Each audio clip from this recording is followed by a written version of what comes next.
Bonsoir et merci de nous ouvrir vos portes pour passer un temps de louange et d'étude de la Bible ensemble. On s'installe confortablement parce que Bon Sabbat chez vous, saison 5, commence maintenant.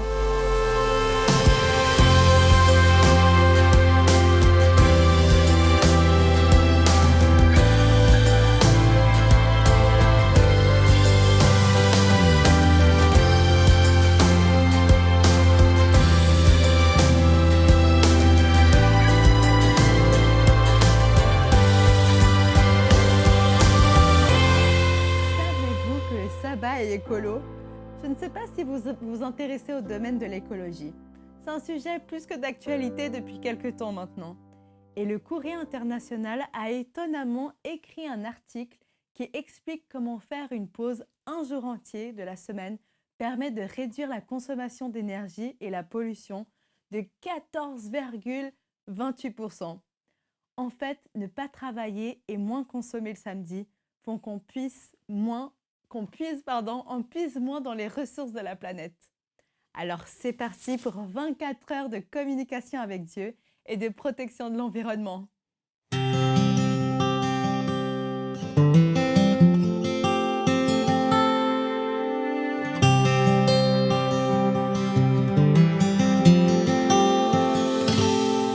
Souviens-toi du sabbat pour le sanctifier, car en ce jour, Dieu nous invite à venir le rencontrer dans son amour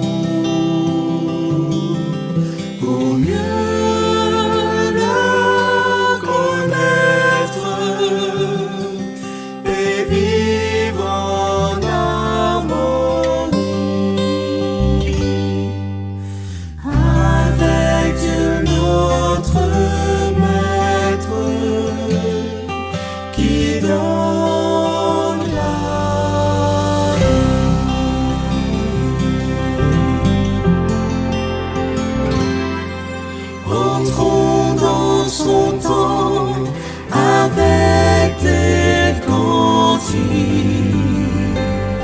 pour l'adorer. Remplissons ce lieu de nos voix de musique pour le louer. Merci à notre Père pour le jour du sabbat, pour ce point de repère avec toi.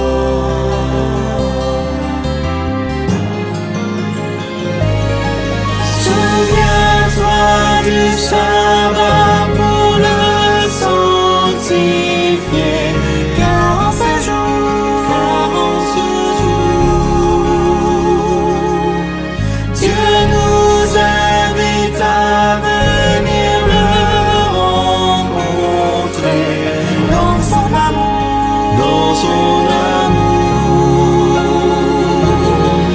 pour mieux le connaître et vivre en harmonie avec Dieu notre Maître qui donne la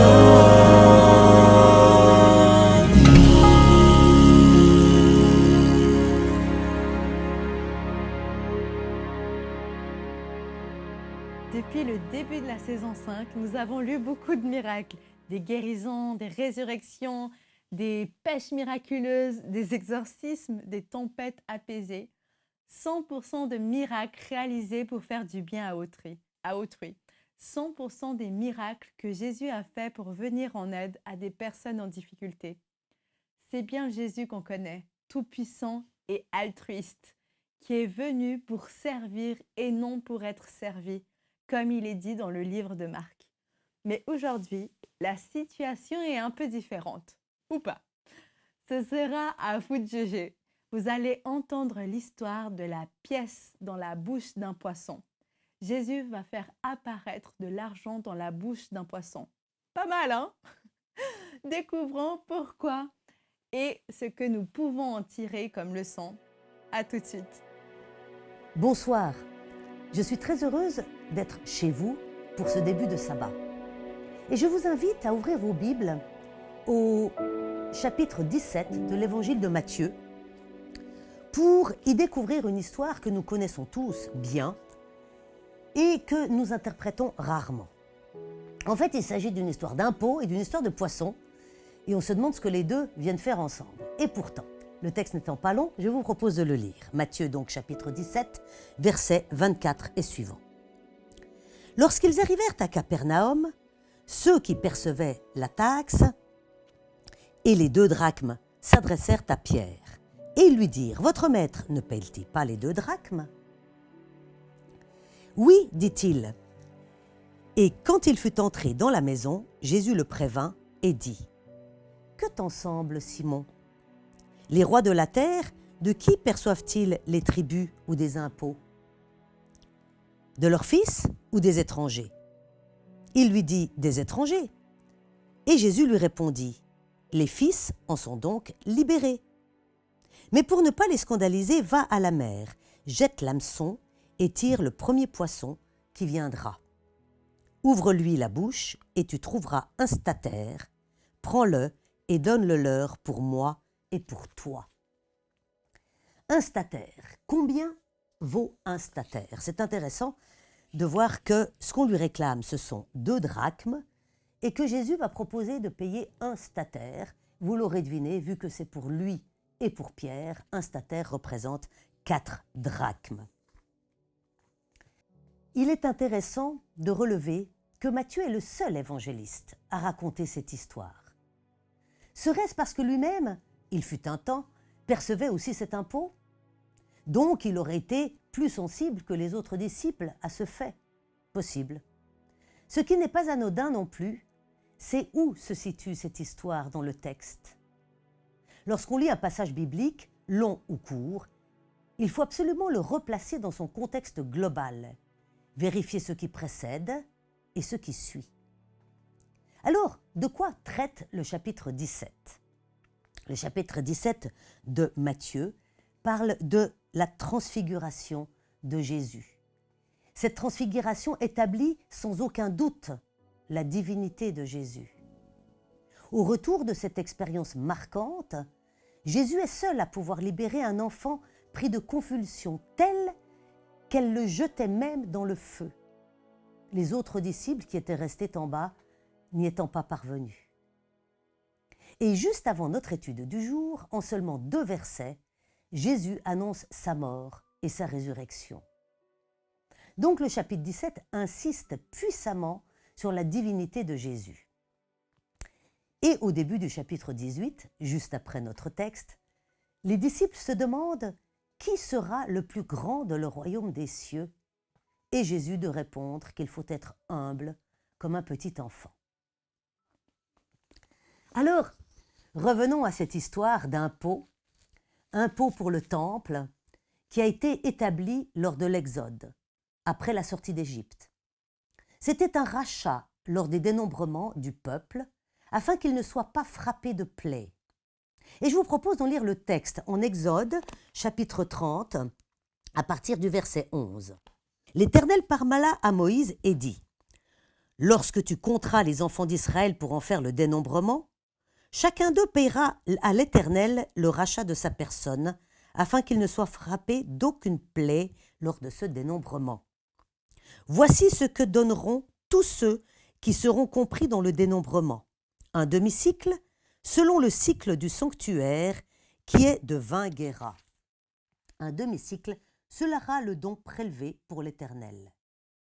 Tout homme compris dans le dénombrement, depuis l'âge de 20 ans et au-dessus, paiera le don prélevé pour l'Éternel.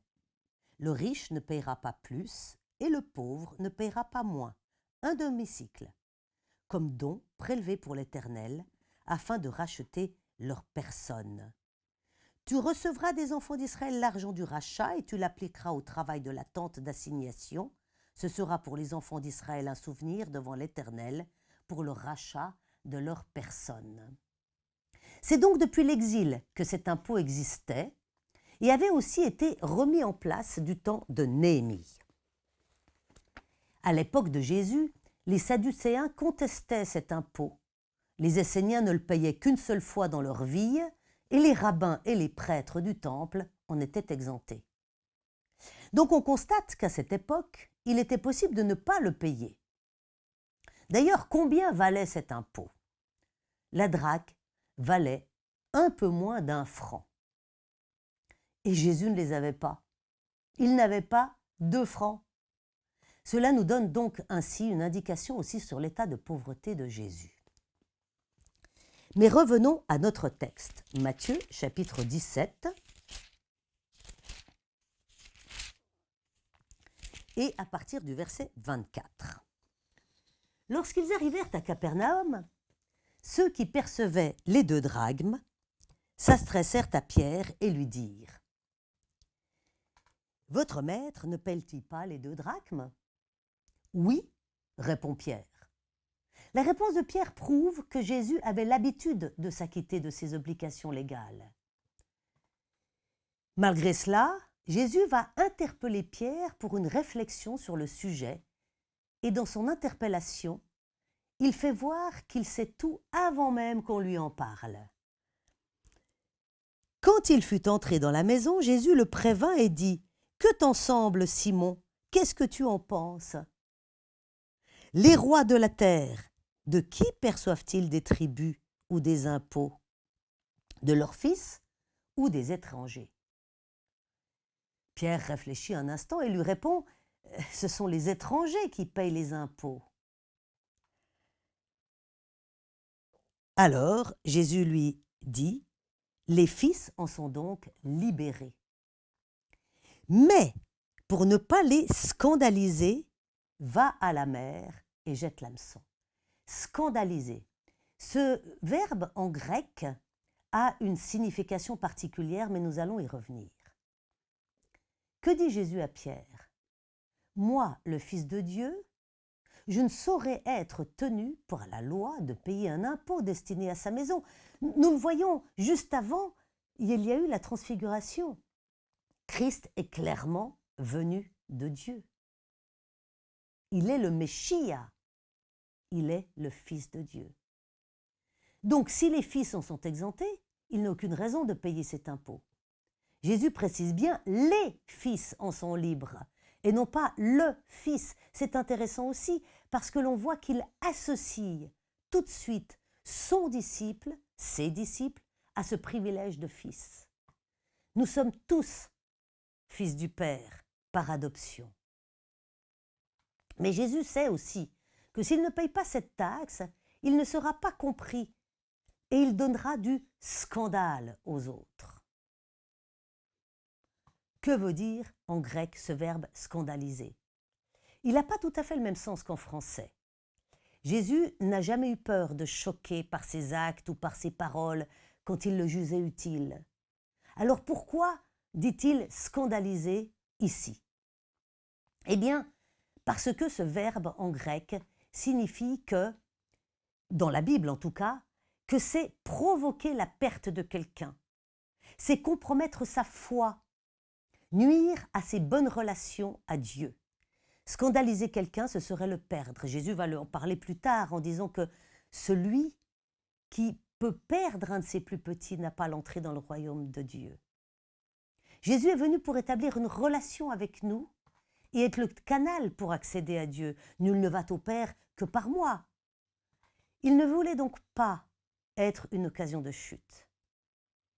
C'est donc très humblement et charitablement que Jésus renonce à son droit de fils et se propose de payer l'impôt. Reprenons notre texte.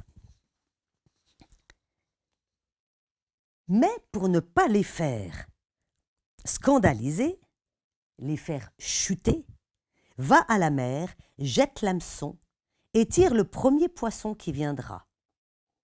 Ouvre-lui la bouche et tu trouveras un statère. Prends-le et donne-le leur pour moi et pour toi. Dans cette demande à Pierre, Jésus montre sa confiance en Dieu, qui a déjà pourvu en mettant une pièce dans la bouche d'un poisson, et une pièce de valeur suffisante pour payer pour lui, le Fils, et pour Pierre, le fils d'adoption. Autre petit clin d'œil, c'est que Jésus demande à Pierre de jeter l'hameçon. Or Pierre, on le sait bien, était un pêcheur sur ce lac, et lorsqu'il pêchait, c'était en lançant le filet, et non pas juste un petit hameçon pour attraper un poisson. Mais cela montre bien aussi que Jésus lui dit « Bien, ne va pas jeter un filet, pêche des quantités de poissons et cherche lequel aura une pièce. » Non, lance l'hameçon qui va attraper un poisson, et ce poisson aura dans sa bouche une pièce. Voilà la foi de Jésus. Cette assurance que Dieu a déjà pourvu et qu'il n'y a même pas à chercher dans la bouche de 25 ou 30 poissons. Non, le poisson que Pierre sortira aura la valeur requise pour payer l'impôt pour lui, le Fils, et pour Pierre, le fils d'adoption. Cette histoire s'arrête sur cette demande à Pierre. Et étonnamment, le miracle lui-même n'est pas raconté, ce qui est assez unique dans les évangiles. L'histoire s'arrête là, nous ne savons pas si Pierre a été effectivement péché, si Pierre a effectivement trouvé cette pièce et s'il a pu ainsi la donner au collecteur d'impôts. Donc, on n'en sait rien. Surprise, mais ce n'est pas important. Car ce qui est révélé par ce récit, c'est le trésor qu'il renferme en lui-même. Et ce trésor, quel est-il? Ce récit met en exergue la pauvreté de Jésus, qui ne possède même pas 4 drachmes, il ne possède même pas 2 francs. C'est l'humilité aussi avec laquelle Jésus renonce à son droit divin de fils pour remplir son devoir de citoyen. C'est aussi sa charité et son empathie pour éviter de choquer ceux qui sont pleins de préjugés et qui l'entourent et qui par conséquent ne comprendraient pas s'il renonçait à payer cet impôt. Il nous montre en fait par là même sa grandeur divine. Jésus appelle Pierre à donner, et ce n'est pas une taxe, car Dieu a déjà pourvu, et Dieu pourvoira encore. D'ailleurs, je vous invite à regarder vos pièces de 5 francs suisses, parce que nous avons la chance dans notre pays d'avoir une citation de cet épisode sur la tranche de nos pièces de 5 francs suisses. Il y est indiqué « Dominus providebit », l'Éternel y pourvoira. C'est une confession de foi fondamentale en la grâce de Dieu. Dieu a déjà pourvu et Dieu pourvoira encore. Christ est cette pièce d'or dans le poisson et dans la gueule du poisson. Christ est de l'or pour nous et c'est lui qui paye cet impôt, réclamé non par Dieu, mais par le malin qui nous accuse en permanence. Dominus providebit, l'Éternel y pourvoira. Le trésor est sur la tranche. Je vous souhaite un excellent sabbat chez vous.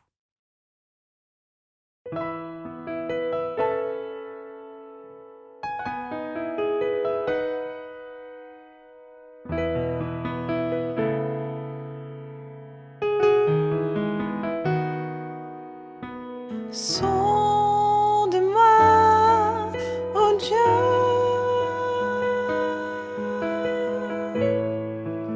et connais mon cœur, éprouve-moi, Seigneur,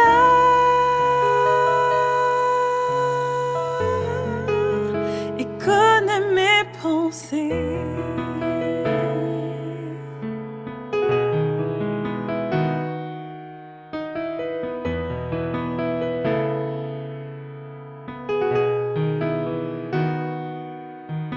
Sonde-moi,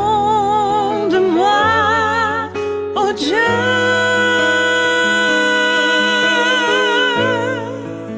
et connais mon cœur. Éprouve-moi, Seigneur,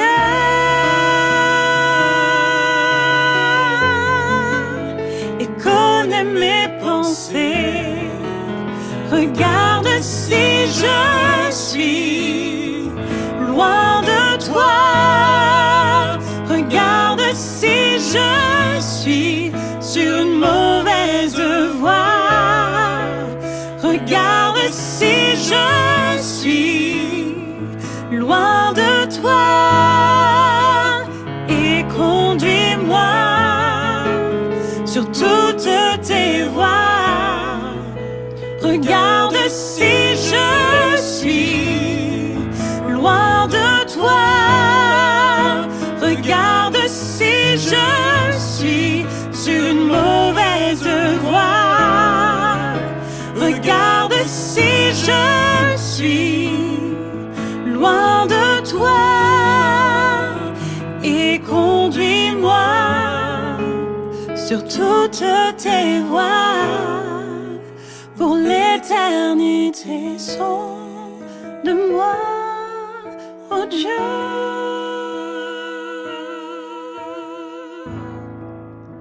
Et connais mon cœur. Éprouve-moi, Seigneur.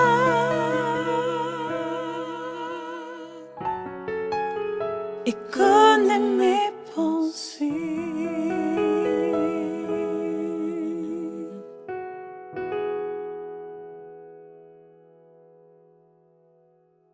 Et je vous invite, suite à cette réflexion, à pouvoir nous pencher devant notre Seigneur et à lui rendre gloire et à le remercier. Prions ensemble. Seigneur éternel, nous voulons te louer ce soir, en ce début de sabbat, pour toutes les grâces que tu nous accordes jour après jour.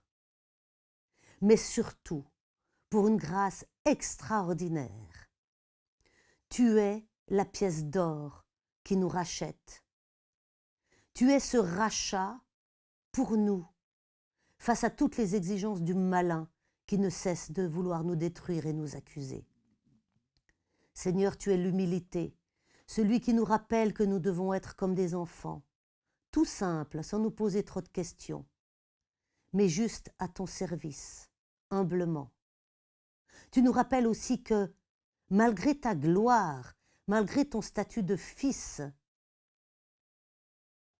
non seulement tu payais tes taxes ici-bas, mais tu as renoncé à cette gloire pour venir ici nous montrer le chemin.